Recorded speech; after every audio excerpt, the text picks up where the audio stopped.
We live in an era of options. We are told that having a plan B is smart, that being cautious is wise, and that keeping our eggs in different baskets is the only way to survive.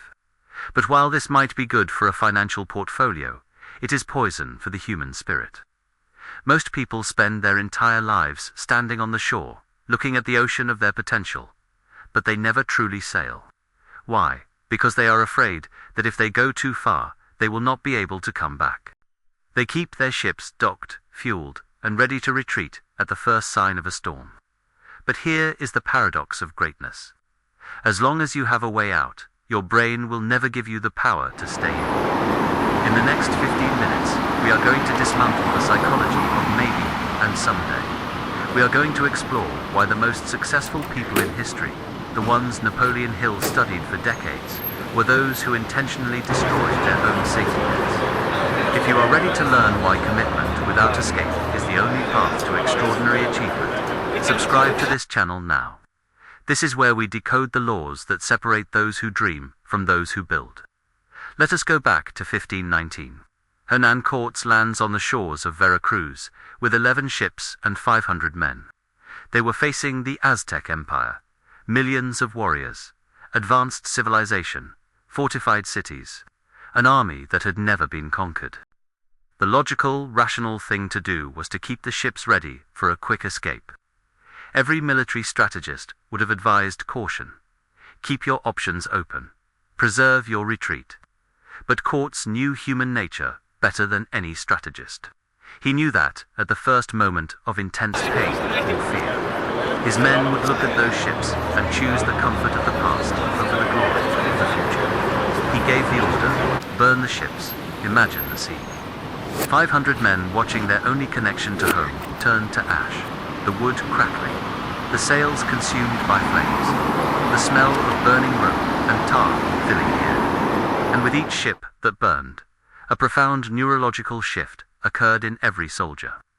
When the exit door is removed, the brain stops looking for an escape and starts looking for a solution. This is the science of absolute commitment. But here is what most people do not know about this story. What happened next? Cortés and his 500 men marched inland. They faced armies 10 times their size. They fought battles that should have been impossible to win, and they won, not because they were better warriors, not because they had superior weapons. They won because they had no choice but to win. Their backs were against the ocean. Retreat meant death. Surrender meant death. The only path forward was victory. Within 2 years, Cortés and his 500 men had conquered the entire Aztec Empire. An empire of millions fell to 500 because those 500 had burned their ships. This is not mythology. This is documented history, and it reveals a psychological law that governs all human achievement. When you have no choice but to succeed, you find resources within yourself that you never knew existed. Napoleon Hill studied this pattern across hundreds of successful people and called it definiteness of purpose, backed by burning desire. But most people misunderstand what burning desire means. It does not mean wanting something badly. It means eliminating every alternative until success is the only option that remains. If this message is resonating with you, leave a like on this video. It helps this truth reach those who are ready to burn their ships. The first law of absolute commitment is this: as long as an exit strategy exists, your mind will not commit fully to execution. Napoleon Hill discovered this through 20 years of research, interviewing 500 of the most successful people of his era. Andrew Carnegie, Henry Ford, Thomas Edison, John D. Rockefeller. Every one of them had a moment where they burned their ships. A moment where they removed the possibility of retreat and committed absolutely to their vision. This is not recklessness. This is psychological strategy. Your brain is wired for survival, not for success. Success requires risk, and risk is a threat to survival. Therefore, your brain will always try to pull you back to the safe shore. When you keep your ships, when you maintain your exit strategy, your brain stays in survival mode. It conserves energy, it stays cautious, it hedges bets. But when you burn the ships, when you remove the exit strategy, you trigger what neuroscience calls an emergency response. Your reticular activating system, the part of your brain that filters information, suddenly shifts. You start seeing opportunities where you previously saw walls. You start meeting people who can help you. You start acting with a level of speed and precision that was impossible before. This is not motivation. This is biology. Your brain, when faced with no alternative, upgrades its performance. Andrew Carnegie experienced this exact shift. In 1865, Carnegie was working for the Pennsylvania Railroad. Earning a modest salary, he had security. He had comfort. He had a clear path to a safe retirement. But Carnegie had a vision. He saw the future of steel. And he knew that to pursue that vision fully, he would have to burn the ship of security. Carnegie resigned from his position. He invested every dollar he had into his steel venture. He cut off his own safety net. His colleagues told him he was insane. His family questioned his judgment, but Carnegie understood the law. As long as he had a salary to fall back on, his mind would never commit fully to the steel business. By removing the safety net, Carnegie forced his brain to find solutions, and his brain delivered. Within 10 years, Carnegie dominated the steel industry. Within 20 years, he was the wealthiest man in America. Not because he was smarter than others, but because he burned his ships while others kept theirs docked. The second law of absolute commitment is this. When you commit fully, resources appear that were invisible before. This sounds mystical, but it is practical. Napoleon Hill called this principle the law of attraction, but he did not mean it in the way most people understand. Hill meant that definite purpose, backed by absolute commitment, organizes your mental faculties to recognize and seize opportunities. When you have an exit strategy, your mind is divided. Part of you is looking for success. Part of you is looking for the exit. This division of attention blinds you to opportunities. But when you burn the ships, when you commit absolutely, your attention becomes unified. Your mind stops scanning for exits and starts scanning for solutions. Henry Ford experienced this when he committed to building the Model T. Ford had a vision for an automobile that every American could afford. But at the time, automobiles were luxury items for the wealthy. Experts told Ford it was impossible. Engineers said the technology did not exist. Investors said the market was not ready. Ford could have kept his options open. He could have maintained other business interests as a safety net, but he did not. Ford burned his ships. He invested everything into the Model T. He shut down other product lines. He focused every resource on this single vision. And the moment he committed absolutely, solutions appeared. Engineers who had been skeptical suddenly became innovative. Suppliers who had been uninterested suddenly became collaborative. Methods that seemed impossible suddenly became achievable. The assembly line, the revolutionary process that changed manufacturing forever, was not planned in advance.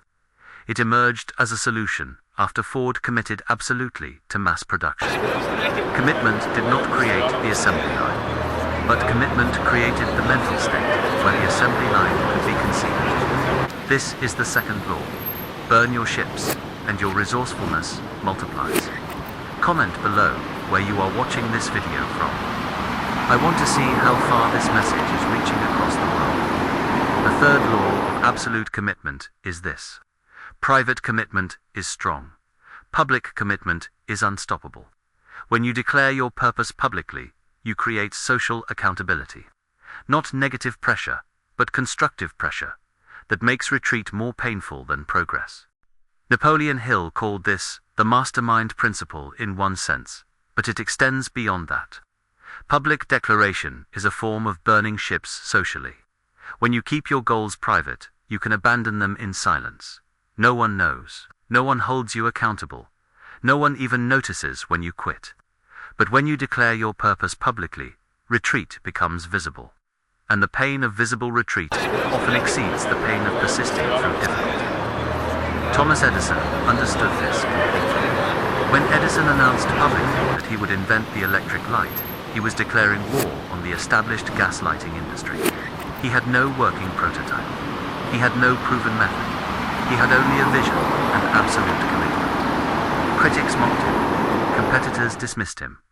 Investors doubted him. But Edison had burned his ships publicly.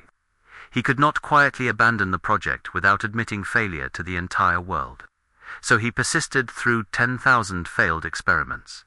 And because he had declared publicly, because retreat was more painful than persistence, Edison found the solution. This is not about ego. This is about leveraging social psychology to eliminate your own escape routes.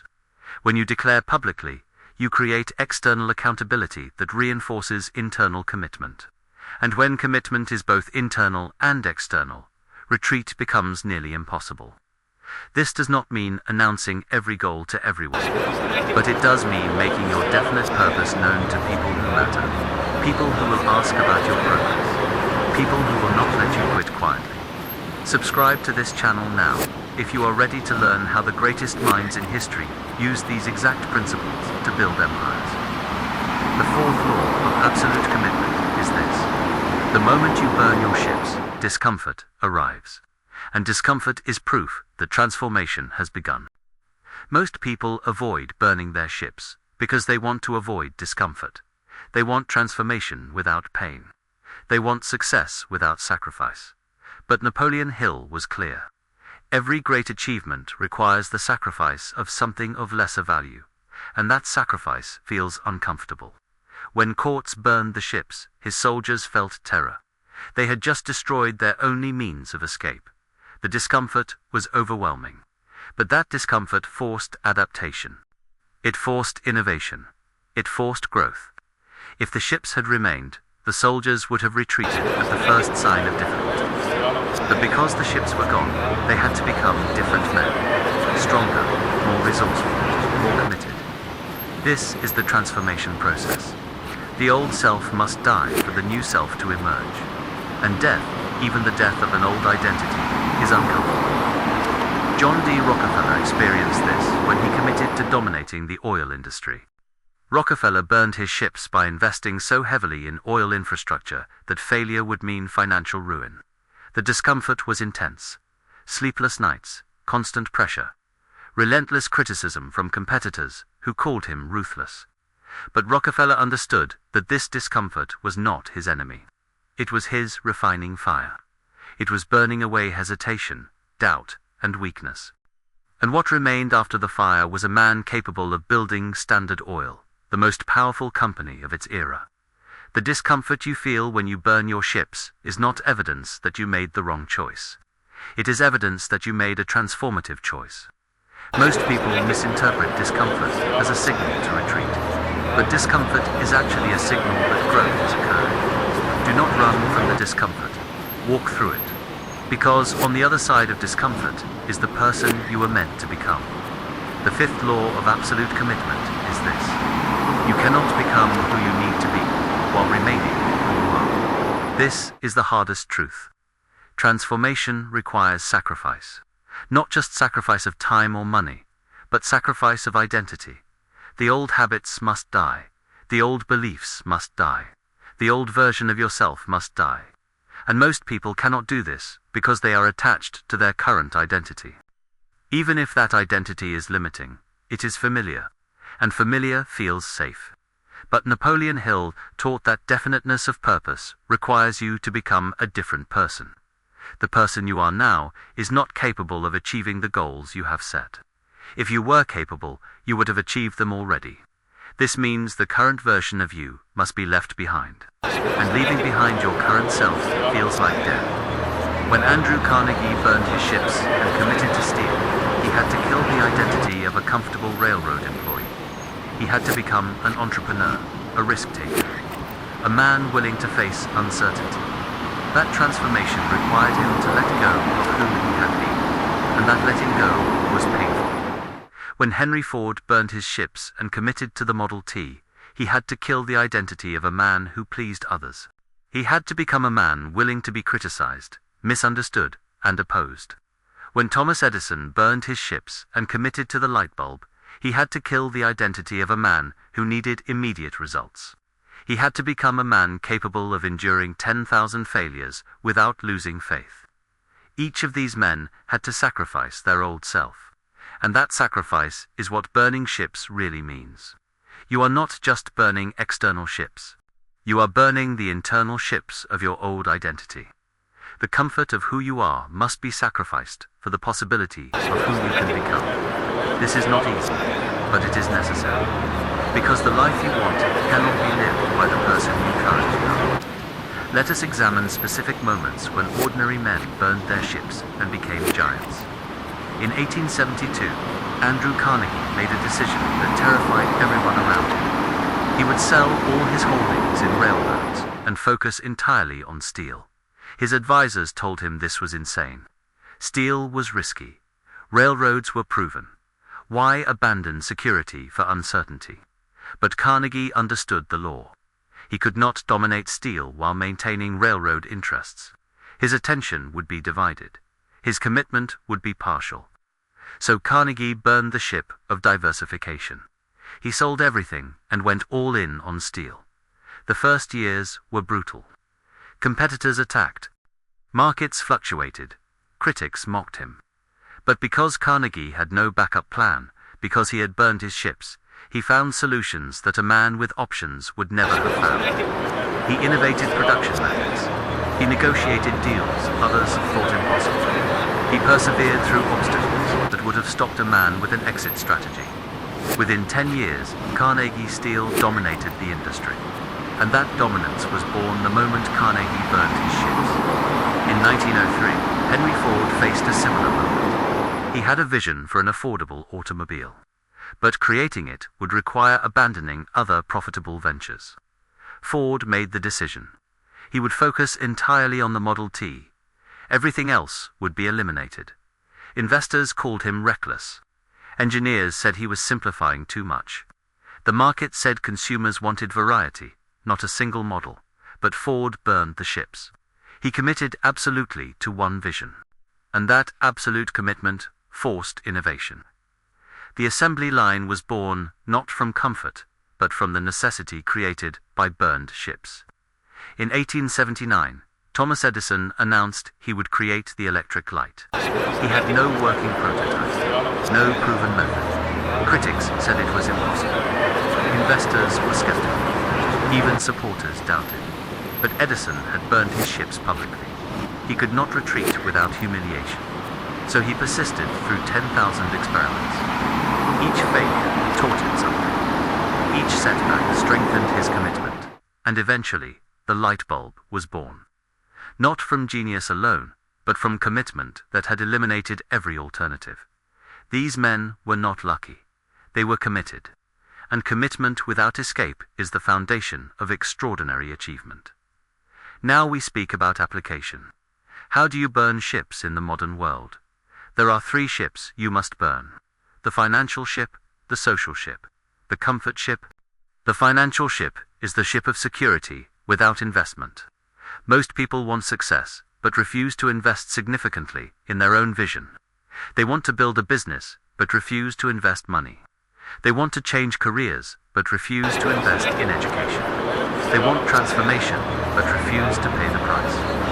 Burning the financial ship means investing so much in your vision that failure would hurt, not recklessly, but significantly. When you have skin in the game, when failure means real loss, your brain treats your vision seriously. You stop dabbling and start building. This does not mean gambling everything stupidly. It means calculated commitment. Invest enough that retreat is painful, but not so much that failure is catastrophic. The social ship is the ship of privacy that allows you to fail in secret. Most people keep their goals private so they can abandon them without accountability. Burning the social ship means declaring your purpose publicly. Not to everyone, but to people who matter. Tell your mentor. Tell your mastermind group. Tell people who will hold you accountable. When retreat becomes public, when quitting means visible failure, your brain will fight harder to succeed than to retreat. The comfort ship is the ship of habits that make mediocrity feel acceptable. Most people maintain comfortable routines that prevent growth. They want to build a business, but refuse to sacrifice Netflix. They want to get fit, but refuse to sacrifice junk food. They want to achieve greatness, but refuse to sacrifice comfort. Burning the comfort ship means eliminating the habits that keep you average, not all comfort, but the specific comforts that compete with your definite purpose. Identify which habits are ships keeping you docked. Then burn them. Deliberately, completely. This is your protocol. Burn the financial ship through significant investment. Burn the social ship through public declaration. Burn the comfort ship through habit elimination. When all three ships are burned, retreat becomes impossible. An impossibility of retreat is the beginning of inevitability of success. Even with ships burned, you will face resistance. Here are the four most common, and how to overcome them. First, fear of no way back. When you burn your ships, you will feel fear. What if I fail? What if I am wrong? What if I cannot handle this? This fear is natural. Overcome it by understanding that the fear proves you have truly committed. Comfort does not produce fear. Transformation produces fear. The fear is not your enemy. It is confirmation that you are on the path. Second, doubt about whether you made the right choice. After burning ships, you will second-guess yourself. Maybe I should have kept more options. Maybe I moved too fast. Overcome this by remembering Cortés. His soldiers doubted too, but doubt disappeared when action began. Move forward. Doubt dies in motion. Third, pressure from others who did not burn their ships. Family and friends will tell you that you are being extreme. They will pressure you to restore your safety nets. Overcome this by understanding that their advice comes from their own fear, not from wisdom. They are projecting their limitations onto you. Fourth, economic anxiety when results delay. You will burn your ships and not see immediate success. You will worry about money, about time, about whether you can sustain the pressure. Overcome this by trusting the law. Results lag behind commitment, but commitment maintained produces inevitable results. Persist through the lag. These resistances are guaranteed. Expect them. And when they arrive, recognize them as proof that you have truly burned your ships. The science of absolute commitment is not theory. It is proven law, demonstrated by every person who ever achieved something extraordinary.